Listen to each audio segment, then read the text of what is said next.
Hi അസ്സലാമലൈക്കും, welcome to my channel. അപ്പോൾ ഞാൻ ഇന്ന് ഉണ്ടാക്കാൻ പോകുന്നത് കോളിഫ്ലവർ വെച്ചിട്ട് ഒരു കിടിലൻ ഉള്ളിവടയാണ് ഉണ്ടാക്കുന്നത്. അപ്പോൾ എങ്ങനെയാണ് ഉണ്ടാക്കുന്നതെന്ന് നോക്കാം. ആദ്യം തന്നെ നീളത്തിലരിഞ്ഞ 3 സവാള എടുത്തിട്ടുണ്ട്. പിന്നെ അതിലേക്ക് ഇഞ്ചി ചതച്ചത് ചേർത്ത് കൊടുക്കാം. അപ്പോൾ വെളുത്തുള്ളി ഞാൻ ആഡ് ചെയ്ത് കൊടുക്കുന്നില്ല, ഇഞ്ചി മാത്രം മതി. പിന്നെ വേണ്ടത് 2 പച്ചമുളക് ആഡ് ചെയ്ത് കൊടുക്കാം. പിന്നെ ആവശ്യത്തിന് മല്ലിച്ചപ്പും കറിവേപ്പിലയും പിന്നെ 2 മുട്ട പൊട്ടിച്ച് വെച്ചിട്ടുണ്ട്.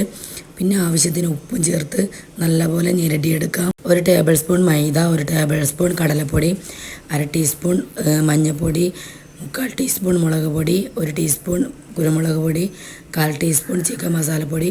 പിന്നെ ഇതിലേക്ക് നല്ലപോലെ കഴുകി വൃത്തിയാക്കിയ ചെറുതായി മുറിച്ചെടുത്ത കോളിഫ്ലവർ ആഡ് ചെയ്ത് കൊടുത്തിട്ട് നല്ലപോലെ മിക്സ് ചെയ്തെടുക്കാം. അപ്പോൾ ഞാൻ ഇതിലേക്ക് 1 ടേബിൾ സ്പൂൺ മൈദയും കൂടി ആഡാക്കി കൊടുത്തിട്ട് നല്ലപോലെ മിക്സ് ചെയ്തെടുത്തിട്ടുണ്ട്. ഇതിൽ ഞാൻ വെള്ളമൊന്നും ചേർത്തിട്ടില്ല.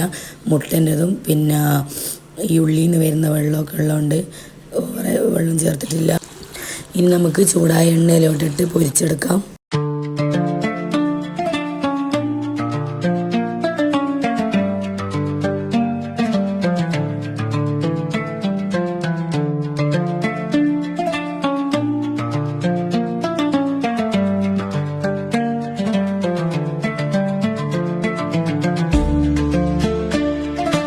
അപ്പോൾ കോളിഫ്ലവറൊക്കെ വാങ്ങുമ്പോൾ ഇതുപോലൊന്ന് ചെയ്ത് നോക്കൂ, നല്ലൊരു ടേസ്റ്റാണ്.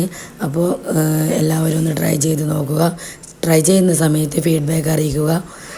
അപ്പോൾ ഇതുവരെ എൻ്റെ ചാനൽ സബ്സ്ക്രൈബ് ചെയ്യാത്തവർ പ്ലീസ് ഒന്ന് സബ്സ്ക്രൈബ് ചെയ്യണേ, ലൈക്ക് ചെയ്യുക, കമൻറ്റ് ചെയ്യുക. അപ്പോൾ അടുത്ത വീഡിയോയുമായി വരുമ്പോഴേക്കും താങ്ക് യു.